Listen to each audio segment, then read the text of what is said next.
What is up, Buck Nation? I am Ramy B, and as you can see, I am back in my natural setting, back home in Kansas City. And also, as you can see, I'm rocking my, I don't know if it's really a throwback, if you'd consider this a throwback, but it is our last major design uniform. I'm wearing my old Josh Freeman uniform. I figured I'd do something a little bit different. I literally haven't worn it in years. It's like kind of tight on me now, but I am back again with another Bucs video. Today I'll be doing a season review on the season as a whole. I'll go over specific individuals, team as a whole, offensively, defensively, and just discuss some of the storylines that have been all over the Bucs media news run in these last couple of weeks since the season ended. So if you are new here, make sure you click the subscribe button down below. I know this is the end of the season, but I am planning on doing more Bucs videos throughout the season, like my top 3 favorite games, top 3, plays by Mike Evans, Chris Godwin. I'm gonna try to spice it up and do some things as the off season goes on and as we get into draft season and all that kind of stuff. So definitely make sure you're subscribed so you can stay tuned to all that content. But getting into it, I want to start with the defense. We finished the season as the #1 rushing defense. We were giving up about 73 yards a game. I think second place was like 20 yards behind us or so we dominated on that front. We had Carl Nassib. We had the D-line was playing really well. Ndamukong Suh, Vita Vea plugging up the running lanes and making it really hard on the opposing team to run. We got Levante David and Devin White, who have been studs in there as well, definitely containing the run. That was probably one of the better run defense performances I've seen since in the last decade almost. Greg Schiano had a #1 rush defense as well, but I don't remember it being like this, but I could be wrong with that. However, we were 30th in pass defense, giving up 270.1 yards a game. A lot of that was carried by the first half of the season where we let a bunch of quarterbacks throw all over us. We had Danny Dimes out here making that comeback, throwing, I think it was 3 touchdowns and rushing for 1. A lot of bad performances in the first half of the season. Teams were torching us, and that really led to a lot of the losses in the beginning of the season, as well as the picks that we've thrown, which I'll get into later. But in the second half of the season, it seems like we really turned it around. We held a lot of dominant throwers to under 250 yards. I remember Matt Ryan in Atlanta. We held Drew Brees in Tampa down.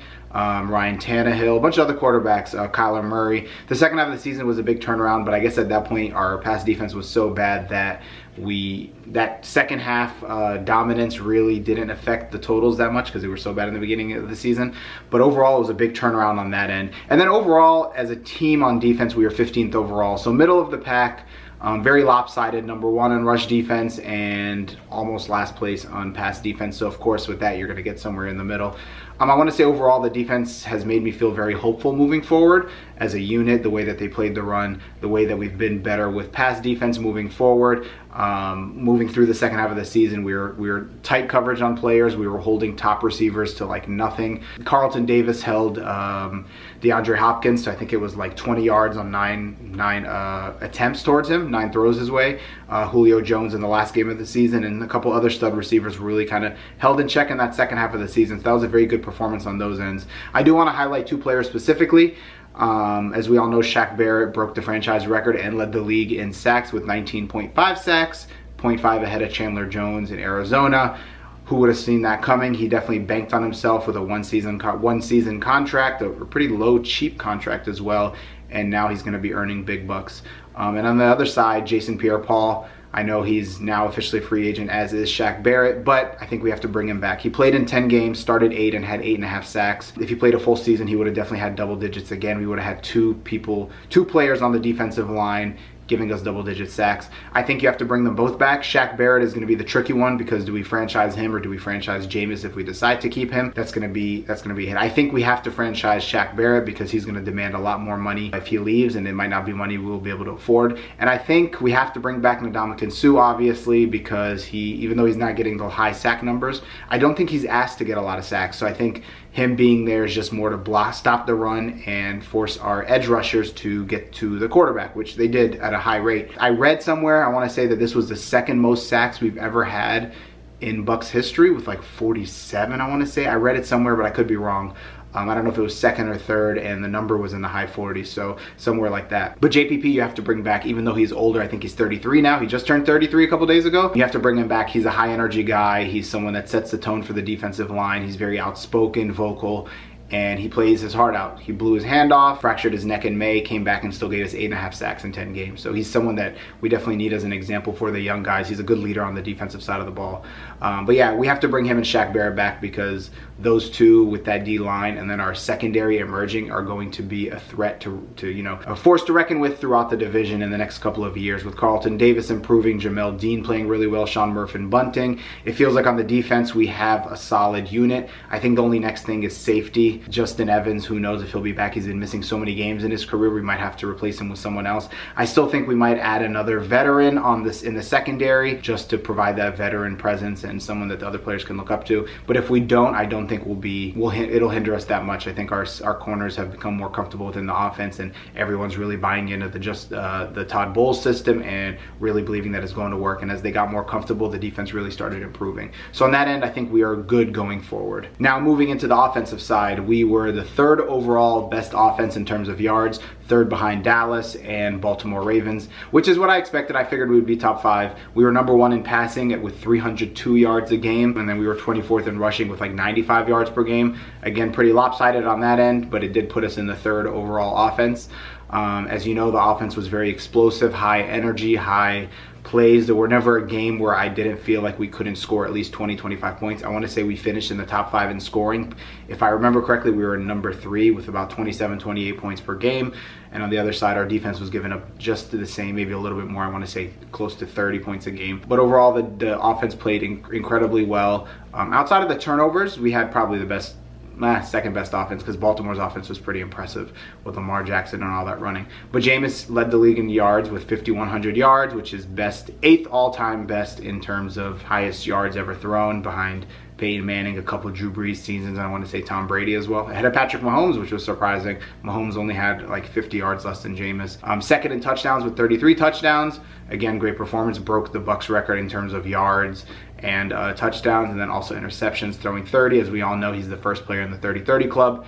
Not a good performance on his end with that, but I'll get into that a little bit later. Then you had Mike Evans, 67 receptions, 1,180 yards. I want to say 1,150 yards, sorry. 1,157 yards and 8 touchdowns. He was on his way to potentially being top 3 receiver in the league in terms of yards and touchdowns before his injury. Led the league, I want to say, I don't know if it's exactly like based, you know how they do it, like based on like 20 plus receptions, whatever, but he had 17.3 yards per catch, which was higher than anybody else in the top 5. Again, Mike Evans proved to be like the MVP of our offense, as he has been the last few years. No complaints kind of guy, no diva in him, wants to play well. I know last year when we had Fitz, that whole issue with Fitz and Jameis, Evans had better numbers. I think he was averaging 2 more yards per catch. The touchdowns were about the same, but I think what made Evans' performance more impressive is you had Godwin on the other side, 86 receptions, 1,300 yards, and I want to say about 14-15 yards per catch. So having that on the other side usually diminishes the stats from someone on the other side, but they both literally dominated. Godwin, I want to say, had the more impressive year, even though he caught more balls, had more balls thrown his way, gained a lot of yards. Obviously he had more because Evans got hurt. That was naturally going to happen because of Evans' injury, but then Godwin got hurt the next game. But Godwin was ahead of him in touchdowns. He had 1 more touchdown than him as well. But I think overall that duo right there is enough to scare any opposing team. And then at the end of the season, you saw Brashad Perryman kind of got on fire after the injuries, which I don't know, was like a Jekyll and Hyde. First half of the season was garbage, second half just exploded. If we bring him back and he plays just up to that level, we might have the most dangerous receiving trio in the NFL between Evans, Godwin, and Perriman. Tight ends, we should have Howard in there balling and Cameron Brate, but for some reason this offense doesn't really factor in too much of tight ends. And then the running backs have been a disappointment this season. We didn't have any 1,000-yard rusher. I want to say our first 100-yard rusher of the season was in the last game of the year against Atlanta with Ronald Jones. I know that the coaching staff is really impressed with Ronald Jones and they think we have a good run game, but we need to get a better running back. I think if you have a better running back and other teams respected the run a little bit more, the Jameis interceptions decrease a bit. I think in those games, like the Giants games, and I want to say there was a couple other games where we were in the lead in the second half, had a comfortable lead, and then the other team started to make a comeback. Either they won like the Giants did, or like Detroit kind of made it interesting. If you have a running game, you'll be able to start running the clock. But what we were doing is trying to run but not gaining first downs, punting. If you have a running back and you can take 5-6 minutes off a clock and then punt, that changes, you know, we were getting like a minute and a half off the clock and then punting. So it's not really a good recipe on that end. But I do want to talk about Jameis Winston's interceptions. I know that's going to be the big thing. 30 interceptions, obviously not good. I've been hearing, you know, Carson Palmer did a radio interview and said that, you know, you got to bring Jameis back. His first year under Bruce Arians, it was difficult because it's a very complex offensive system. And he said, you know, you and the receivers have to be on the same page. The receivers also, it's their first year. As we know, Bruce said a bunch of interceptions were put on the receivers for running the wrong route and things like that. I remember Carson said that, you know, sometimes you'll have a receiver run deep and then they have two options. They can cut it in or, you know, continue, whatever. So based on the defense, you both have to read the defense the same way and adjust that way. I think that is the reason we will bring Jameis back. I know a lot of people aren't happy about that. Now, I think we should franchise Shaq Barrett. I don't know if we should pay Jameis the $30 million, but at the same time, whether he deserves it or not, it's just the market for quarterbacks. Every year it's going up. So if it's not this year, and let's say he has a decent year next year, we're going to end up paying him more than $30 million because the salary cap and just the market's changing. We have to bring him back, maybe a 2-year deal like Blake Bortles had in Jacksonville. I don't know. We got to figure something out, but I think he does come back. Yeah, the interceptions suck. If you cut the interceptions to 16, 1 per game, I think we are a playoff contending team.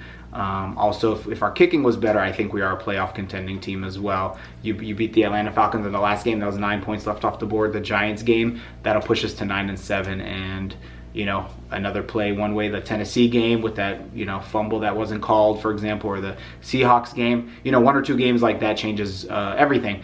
So I think Jameis will be back. If we minimize those interceptions, like I said, he's a top 3 quarterback in the league, contending probably with Lamar Jackson in terms of MVP. Lamar, I think, only had like 2,800 yards or something, 35 touchdowns. He led the league, but if Jameis is right up there with him in touchdowns, double his yards, I think that makes a difference. If we do replace him, I don't know who we replace him with. A lot of people have been saying Tom Brady, but Brady's older. He can't throw deep anymore, and I don't know if this system is good for him, even though we have all the weapons. I don't know who else, and there's no free agent that can come in. Teddy Bridgewater, a lot of people like because he's safer. But again, are you going to win the same amount or more games with a quarterback who's going to throw 3,500 yards, 22 touchdowns, 3-4 picks? I don't know. This offense is built on explosiveness, big arm, risk-taking. I think, who was it? Rodgers, no, not Rodgers Staubach. One of the quarterbacks that played for the Steelers is blanking right now. He does analyst work. He was saying that he was the same way as Jameis, throwing a lot of picks, and he said the beginning of the season, a lot of it was him misreading coverage, but towards the quarter mark till the end of the season, it was just him being too confident in his arm. They were good reads, he was saying, because I guess he watched film. I didn't watch any film, but he said they were good reads. It was just him trying to fit the ball into really tight situations. So it's kind of the decision making in that part. It's not that he doesn't understand the offensive system or he can't read the defense. It's just he is overconfident in his arm. So just kind of making the reads easier for him or changing some of the reads so it's more simpler for him might make a difference. But again, I think we bring him back because if you're going to get rid of a 30 interception guy, you got to be able to at least replicate or get close to the positives. You want to get 30 touchdowns, 4,500 yards. I think we're bringing him back. And then in terms of kicking, I don't know what we do with kicker. I think we have to bring in a kicker next year to compete. Matt Gay, he started off, he had a couple bad snaps in the beginning of the season, and then he got on really strong through the middle of the season. Then the last 2 games, he just started missing kicks or kicks getting blocked. So I think we're back to the same kicking curse. Him and Aguayo, they were like 2% separate in terms of making kicks. It wasn't that big of a difference if you factor in missed extra points and all that kind of stuff. They're saying like they were pretty much identical, so that's not good. But yeah, please comment down below. Who do you think is a bigger priority in terms of signing, Shaq Barrett or Jameis, and who do you think gets the franchise tag and who gets a new contract between them two? And just let me know what other roster changes you would like to see, and if there's any names of people you like, whether it's in the draft or free agency, that you'd like to see us pick up or retain out of our own free agents. Please comment that down below. But as always, thank you Buc Nation for tuning in. Thank you all season for your support and coming to my channel and checking out my videos and engaging with me through these comments. As always, I respond when you guys do comment, so thank you very much for that. 7-9 season, not a super disappointment. It was an improvement off last year, but hopefully next year we will be able to get it done and contend for the playoffs. Once again, thank you for tuning in. I am Ramy B, and as always, let's go Buc Nation. Let's go Bucs. Let's let next year be our year. I'm very confident in Bruce and his coaching staff, and I think next year will be much, much better. So yeah, I am out. Our offense tough, our defense rough. Go Bucs, go Bucs.